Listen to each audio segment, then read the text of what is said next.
Que le Seigneur nous bénisse.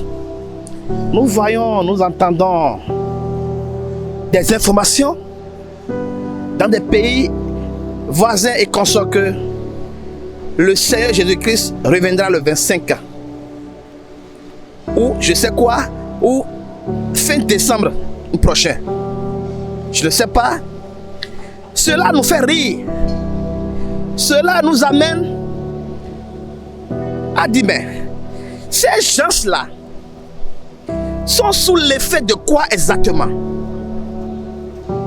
Ces raisonnements nous amènent à se poser la question. Pourquoi quelqu'un qui se lève et qui dit qu'il est homme de Dieu peut dire aujourd'hui que le monde là finira par déluge? Or le Seigneur dans la Bible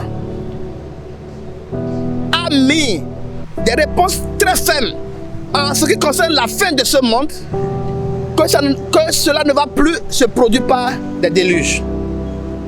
Il y a des versets clairs qui confirment ça. Mais pourquoi ces hommes-là se lèvent et disent aujourd'hui que la fin du monde est prévue pour fin décembre et que cela se fera par déluge, par l'eau? Ce n'est pas bien. Nous les demandons au moins d'avoir un peu de respect à la Bible.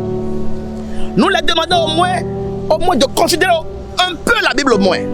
Ce n'est pas bien, ce sont des malédictions.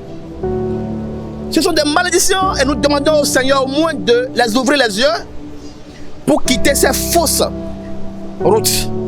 Alléluia. Le retour de notre Seigneur Jésus-Christ, lui seul est responsable. Lui seul maîtrise le jour, le mois de son arrivée.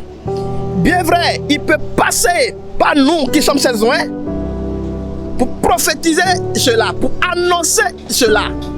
Mais la Bible, la parole de Dieu ne peut pas être contre ce qui est écrit.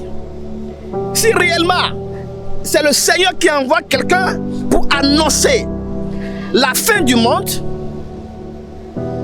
mais la Bible, qui est la parole de Dieu, ne peut jamais se contredire. Mais pourquoi il y a ce décalage? Nous les exhortons à revenir au bon sens. Que le Seigneur nous bénisse. Shalom.